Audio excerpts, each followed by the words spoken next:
The 2022 NASCAR Cup Series Playoffs are finally upon us. And with it, of course, we're all going to be making our brackets. We're going to be guessing who's going to be in the Final Four, who's getting eliminated early, who's going to win the championship. And today, I want to give my yearly predictions and more or less preview for the NASCAR Cup Series Playoffs. And we're going to do it a bit differently this year. This year, we're going to split the drivers up into 4 categories. We're going to start with the Pretenders, then the Challengers, then the Contenders, and the Favorites. The Pretenders are the ones that we pretty much know are not going to win the championship. Challengers are one who are long shots, but hey, if everything goes right, they could go and compete for a championship. Contenders will definitely be in the mix, and then, of course, our favorites or favorite will be the one that we expect to be winning the championship, the best one all year. So without further ado, let's get right to it. To lead off the Pretender category, we have William Byron. This team, in my opinion, is a complete mess right now. Yes, they have 2 wins, but that is completely misleading compared to how the team has been running for most of the season. The 24 right now only has 4 top 5s and 5 top 10s on the year, but has led an incredible 612 laps. Byron runs up front, but that team and driver just cannot keep it up there when it matters for some reason. Though, of those 612 laps led, only 42 of them have come in the last 10 races. And in those 10 races leading up to the playoffs, he has not gotten a top 10, let alone top 5. His average on the season right now is an 18.1, but that's went down to a 21.4 over the span of those 10 races, meaning he has no momentum whatsoever.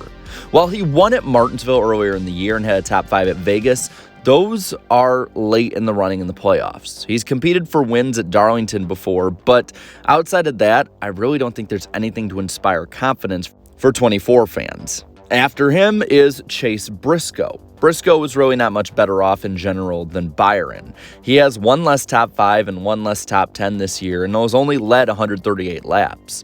The last 10 races have been uglier as he's had no top 10s and only led 22 laps in that time as well. The better stat for him, though, that puts him just over the 24 is he has less DNFs. He has less DNFs in the last 10 races and 3 all season, meaning that he's slower, but at least he's keeping it on track. And of the playoff drivers, his average finish is a 19th all year and a 21.6 in the last 10, meaning he's at the bottom for most of those categories. As for playoff tracks, there's much to be desired, as he's been mid-pack in any of the tracks that are run in the first 2 rounds. Now, we talked about one Hendrick driver earlier, let's get to another with Alex Bowman. Alex Bowman started the year off right, but since has had a very dismal summer. His 3 top 5s are tied for least among playoff drivers, though he does have 10 top 10s, which is around the middle pack, but a lot of that was early in the season. He's only led 29 laps all year, which puts him 23rd among 32 full-time drivers this season. While having a 15.7 average in the last 10, it's been a bit more rough, as he's had an average of 21.5. And the 4 DNFs in this span is the highest that we've seen among the top 16. He's also not led any laps, has no top 5s and no top 10s. The 9th place finish he had at Kansas is his lone bright spot when we talk about the playoff tracks, but that was his second to last top 10 on the year and was a week before his final top 10 so far on the year. Yes, he has not been above 11th position in finishing order since May. Yeah, he's a pretender. And then the final pretender is the last guy in the playoffs, Austin Dillon. Dillon has run better than the others previously mentioned, but that's not a high bar to hurdle. His 3 top 5s and 6 top 10s this year are pedestrian at best, and in the last 10 races, his Daytona win was the only top 5 he scored. 11 of his season's 38 laps led were also at that 2.5-mile super speedway.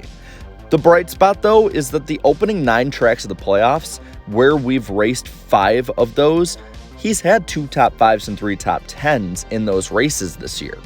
One of those being a 9th at Darlington. Also, if you remember, he did have a surprise opening in 2020, and that could happen again as these are, like I said, good tracks for him. Next up, we have the challengers, and starting off that category is Kyle Busch. And this doesn't feel right putting him here, but that's just really it. It's been the tale of 2 seasons for Busch. He started as the hottest driver consistently in NASCAR.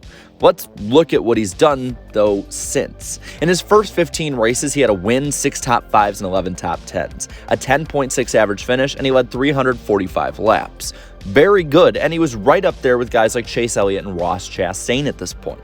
But in the last 11, well, he hasn't won, he hasn't had a top 5, he's just recently scored 2 top 10s, and has a 22.4 average finish with only 124 laps led. Outside of a 33rd at Darlington, though, he's been 7th or better at playoff tracks that we've run at so far. The only problem? Guy has no momentum. So I can't count on Kyle Busch this year. But at the same time, he's Kyle Busch. You can't count him out. Daniel Suarez is next with this. Suarez has had a fast pace this year, but been inconsistent. The season he's seen has been 258 laps led, which is pretty good, 6 top 5s and 10 top 10s, and a 16th place average finish. In the 10 race lead up to the playoffs, he's actually been pretty fast, as he's scored half of his top 5s and top 10s in this span.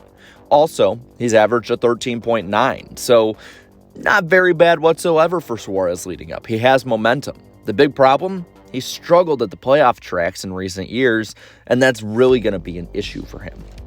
Austin Cindric is still also in this category, even though he's been pretty good of late. The rookie struggled in the opening part of the season after his Daytona 500 win, but has since recovered with 5 top 5s on the year and 8 top 10s. But 3 of those top 5s and 5 of those top 10s, well, came in the 10 races leading to the playoffs. And in that same span, his 12.8 average finish is second of the 16 playoff drivers, and by a pretty good amount. Where I think Cindric will be vastly improved and where the test will come is in his second time visiting tracks like Darlington, Kansas, Vegas, and Martinsville.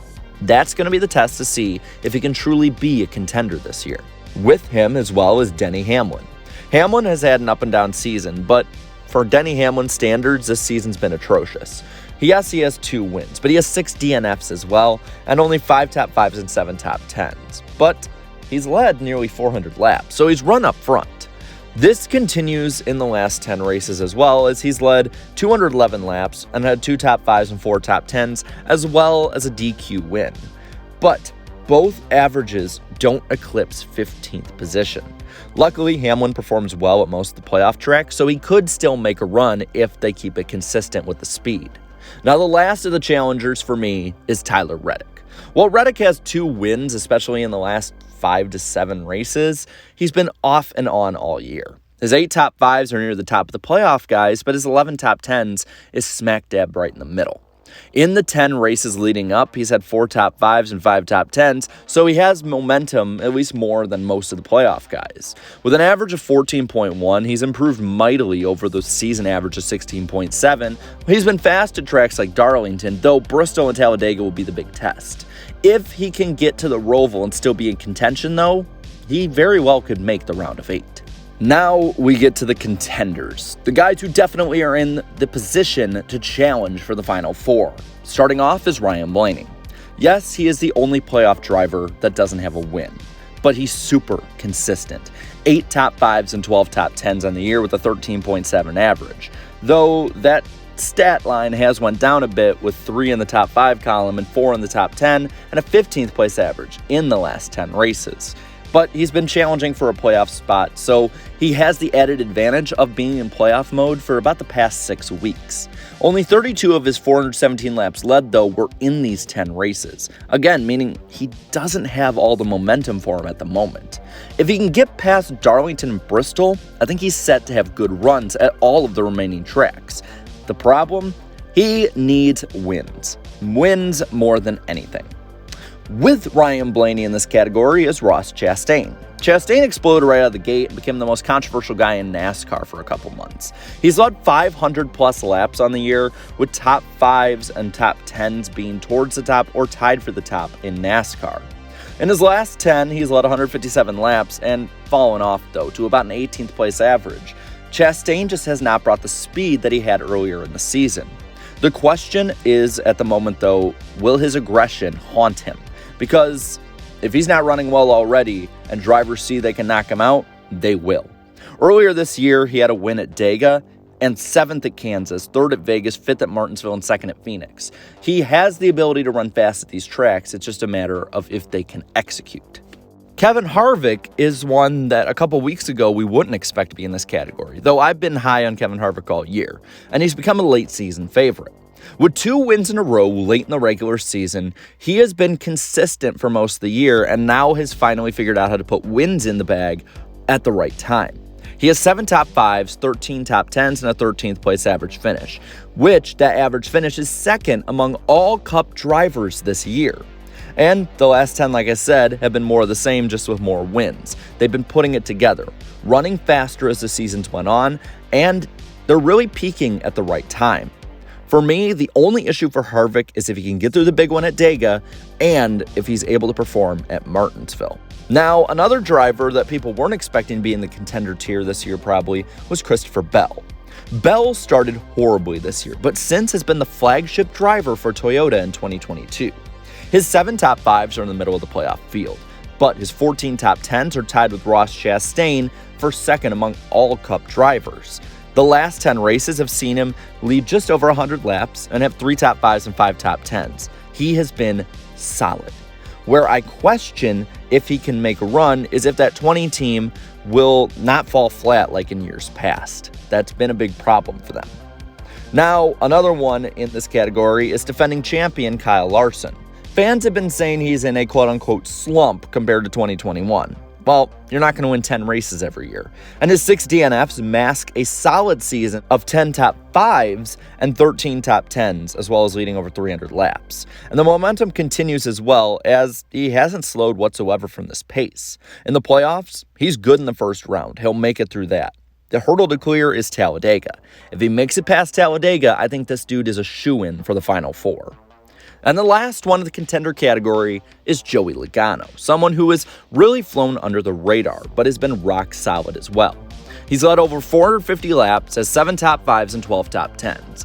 He's been good. The last 10 has shown momentum with 2 top 5s and 5 top 10s and a 13.7 average. And in this time, he leads all playoff drivers with laps led at 280.